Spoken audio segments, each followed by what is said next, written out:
Hey man, you aren't like from around here, are you? Nope, fresh in from Adar, where the rest of my people, the Kalishtar, battle the Dreaming Dark. You know this is like a druid moot, right man? Yep, you guys are Circle of Dreams. We're 2nd level. Where do we sign up? Yo man, I think you ought to check with Xanathar because I don't think Circle of Dreams means what you think it means, man.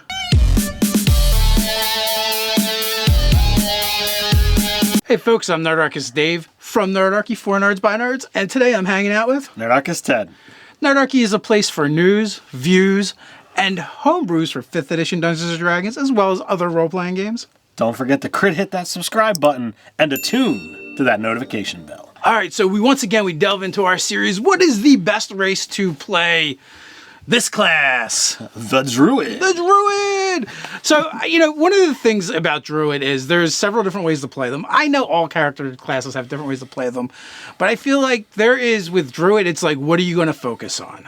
5th edition Druid specifically, really dive into like the 2 unique play styles for it. You can either focus on that spell casting or focus on your wild shapes. Yeah, so there's the one area where you're kind of like a nature wizard / cleric, or like you said, you're a shapeshifter. You change into animals. You're going to use this in combat a lot of times, or for reconnaissance, and it feels like a much more primal type of druid. I've played a number of druids over the years.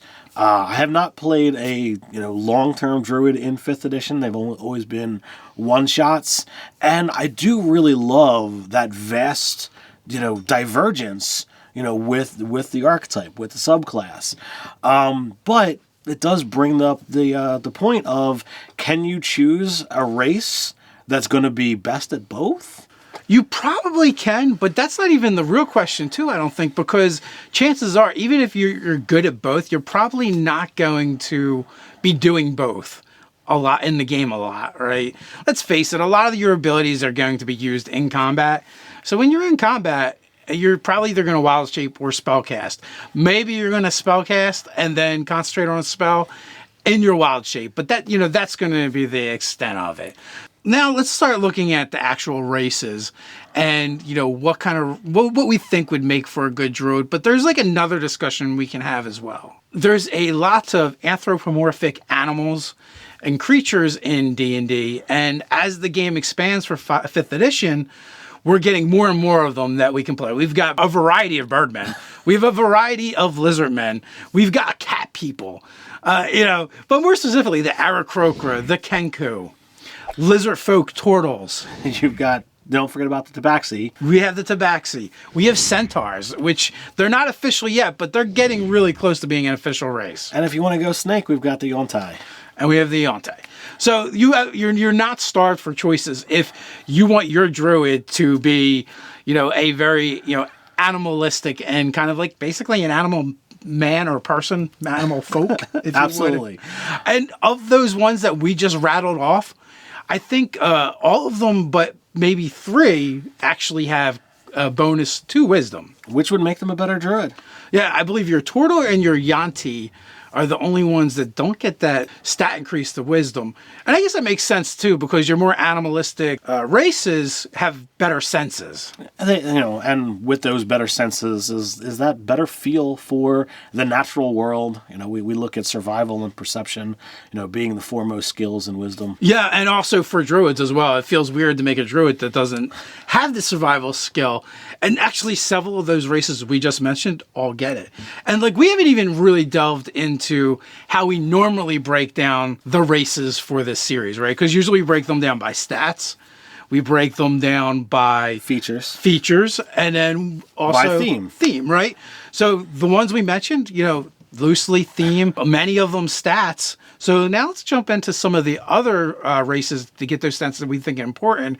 And in this case, what we think is important is wisdom. So we always have to throw out there the disclaimer for the versatile races. So the versatile races, we have human, we have half-elf, and if you wind up being an Eberron, the Warforged Envoy, getting those floating +1s that they can put wherever means that they're going to be able to fit into Druid because of it can be Wisdom without a problem. So we got that disclaimer put out there. So what other stat, bonus, or what other races get stat bonuses to Wisdom? There's a bunch. There's Aasimar, the Protector subclass. There's Dwarf. You got the Wood Elf. You got the Furbolg. When we look at stats for a Druid, we feel like Wisdom is probably their prime stat. It's going to be the most important.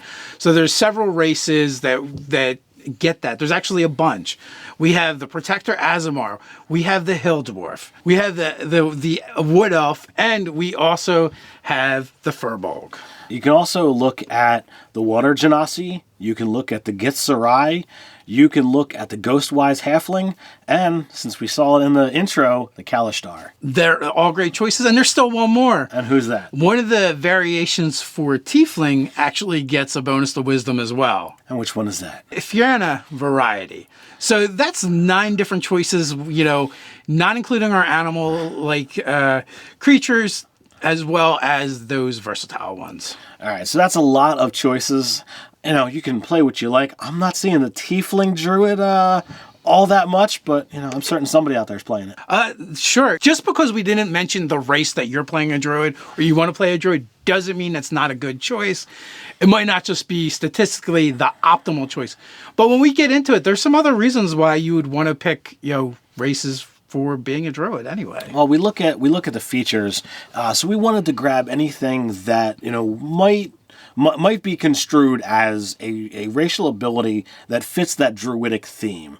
If you look at your forest gnomes and the ability to speak with small beasts, the Furbolg, who can has speak with beast and leaf, so they can talk to plants and animals. I mean, these are very druidic concepts here. Yeah, you have the Wood Elf that has Mask of the Wild, so they're right at home in nature and in a natural environment.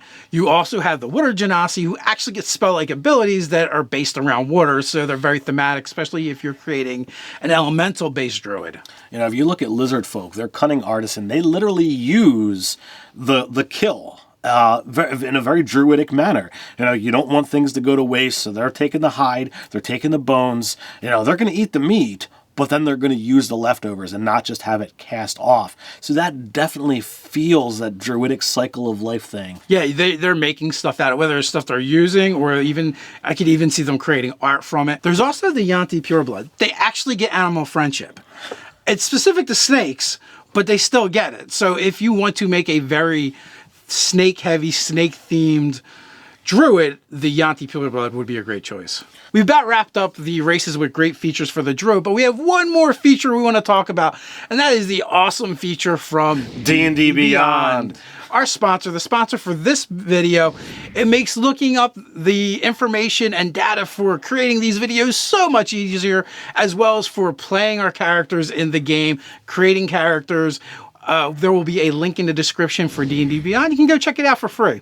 So leaving features, we're going to now go into themes, and we've kind of been mentioning this throughout the video. All right. So if you kind of break down the groups of these races that feel druidic, we've got a couple breakdown points. The first one is very Sylvan. The Sylvan is the race of the Fae. Fae are attached to the wilds. That's druidic as far as I'm concerned. So we have Elf, we have Centaur, we have Furbolg, and we have the Forest Gnome. All of them seem like they belong in nature in every way, shape, and form. So they're going to get blocked into that Sylvan theme. Yeah, and you know what? We're kind of going away from some of our norms in several ways. One is we included the Centaur, which isn't official yet, but will be soon. But you know what? I've always felt that the Centaurs were tied very closely to Sylvan creatures or Fae creatures. So we snuck that one in there anyway. Not only that, they're also half horse, half man.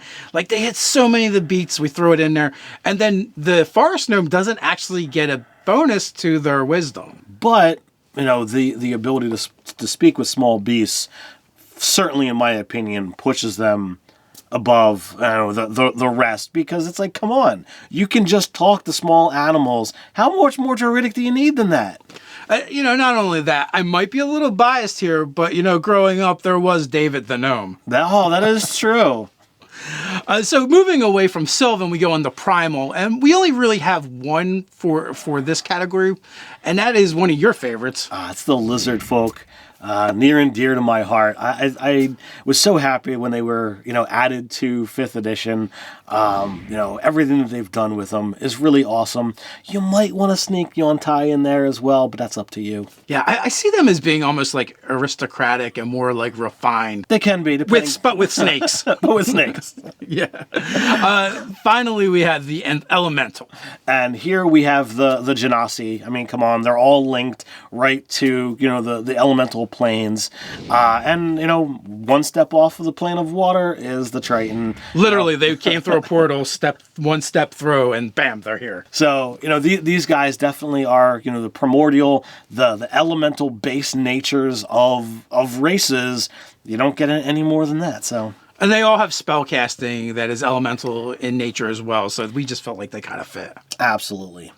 So when you're talking about spellcasting and druids, Barkskin is a good spell for your moon druids, but you have to be careful, because if you cast that spell, some might say that your bark is worse than your bite. On that note, let us just end this video, but before we do, we need to get to the top 3 races as we've been doing. So with that, let's go through the list. The first one we came up with is an awesome choice for Circle of the Moon. All right, so for our Circle of the Moon, we went with Forest Gnome. Let's face it, as a Circle of the Moon, your stats are basically irrelevant. So you won't need to use your spellcasting for speaking to small beasts, because you can just do it naturally. So wild shape all you like and use those spells to heal yourself up, concentrate. Awesome, awesome, awesome. Well, not only that too, you get Gnomish Cunning, so that means your mental stats are even stronger against spells.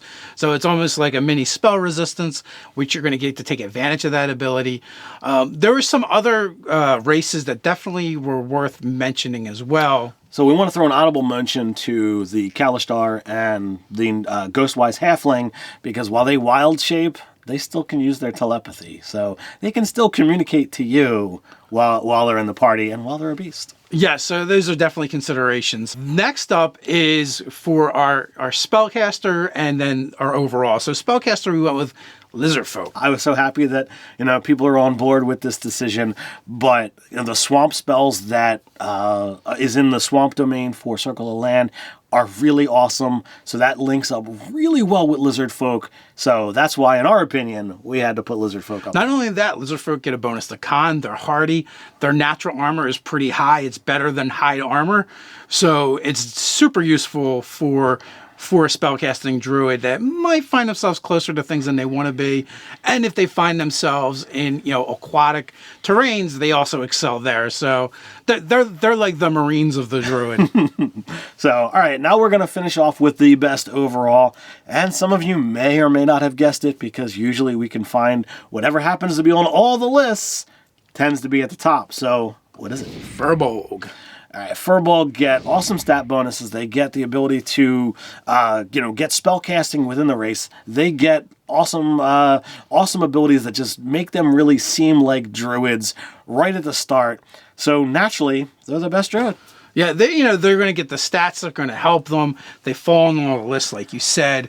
They're very thematic, and they just seem like natural-born druids. So the question is, what do you guys think? Did we get it right? Did we get it wrong? What druids are you playing in 5th edition? Down in the comments below, let us know. While you're down there, don't forget to like, share, and subscribe. On your way down there, why don't you click that link to D&D Beyond, and you can check out all the great things you can find over there. So until next time, Stay nerdy.